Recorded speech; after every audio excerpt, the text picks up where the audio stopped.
Kementerian Energi dan Sumber Daya Mineral (SDM) memberikan sinyal untuk menunda pengetatan penggunaan bahan bakar minyak atau BBM bersubsidi di Indonesia. Awalnya pengetatan penggunaan BBM bersubsidi akan dilakukan pada 1 Oktober 2024 mendatang. Menurut Menteri SDM Bahlil Lahadalia, aturan yang akan termuat di dalam peraturan Menteri SDM itu belum akan terbit dalam waktu dekat. Bahlil mengatakan pihaknya masih membahas aturan ini secara detail sehingga dapat mencerminkan asas keadilan, mengingat selama ini penyaluran BBM bersubsidi masih belum tepat sasaran.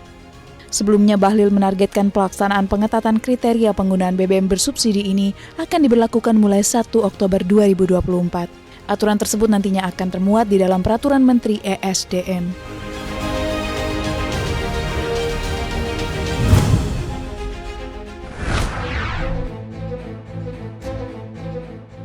Setelah sukses dengan hilirisasi nikel, pemerintah terus mendorong hilirisasi di mineral lainnya. Presiden Joko Widodo meresmikan 2 smelter tembaga raksasa milik Aman Mineral di Nusa Tenggara Barat dan milik PT Freeport Indonesia di Gresik, Jawa Timur. Jokowi mengungkapkan Indonesia merupakan pemilik cadangan tembaga terbesar ke-7 di dunia.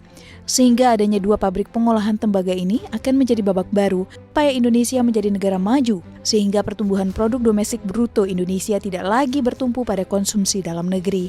Sebabnya, Indonesia akan bisa membuat produk turunan tembaga mulai dari katoda, kabel, hingga lembaran tembaga, copper foil. Seperti diketahui, smelter milik Aman ini dapat mengolah 900.000 ton konsentrat tembaga per tahun dengan nilai investasi 21 triliun rupiah. Adapun smelter baru ini akan memiliki kapasitas produksi 220.000 ton katoda tembaga, 18.000 ton emas, 55 ton perak, dan 860 ton asap sulfat byproduct. Jokowi berharap adanya pengoperasian smelter baru ini bisa memberikan multiplier effect yang besar bagi masyarakat, membuka lapangan pekerjaan, juga peningkatan produk domestik regional bruto atau PDRB di Provinsi Nusa Tenggara Barat hingga Sumbawa Barat.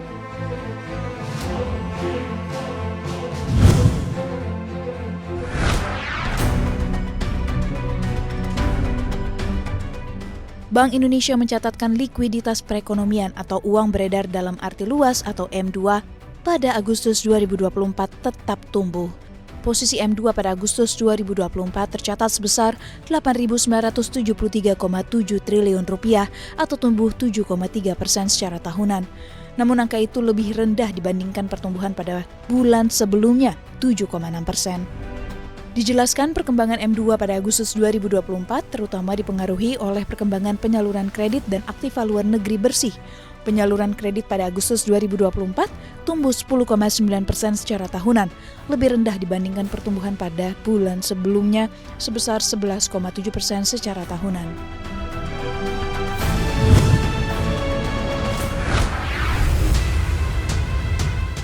Raksasa chip Intel kian terpuruk, kinerja perusahaan terus merosot selama tahun 2024.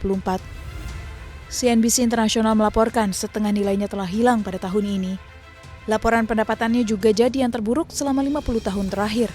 Sementara itu, Intel berencana untuk memisahkan divisi manufaktur dari bisnis inti perancangan dan penjualan prosesor komputer.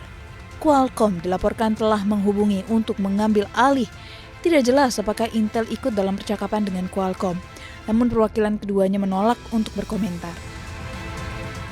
Intel mulai kehilangan identitasnya sebagai perusahaan produsen chip terbesar dunia. Perusahaan berusia 56 tahun itu dikalahkan oleh raksasa lain, Nvidia, yang mengantongi nilai 3 triliun dolar Amerika Serikat atau 30 kali kapitalisasi pasar, 30 kali lebih tinggi dari Intel. Selain itu, Intel juga melakukan PHK besar-besaran. Perusahaan memangkas 15.000 pekerja atau lebih dari 15% tenaga kerjanya.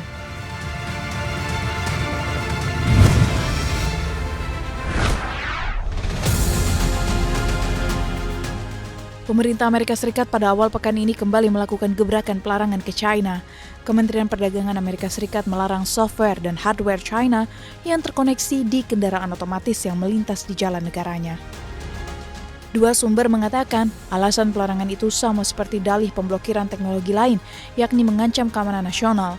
Pemerintahan Joe Biden khawatir perusahaan China mengumpulkan data sopir dan infrastruktur di Amerika Serikat, serta potensi manipulasi ke kendaraan terkoneksi ke internet dan sistem navigasi. Regulasi yang diajukan akan melarang impor dan penjualan kendaraan dari China dengan sistem software dan hardware autonomous vehicle. Upaya pelarangan ini menandai peningkatan signifikan dari keseluruhan strategi pemblokiran Amerika Serikat untuk kendaraan China, komponen chip serta software.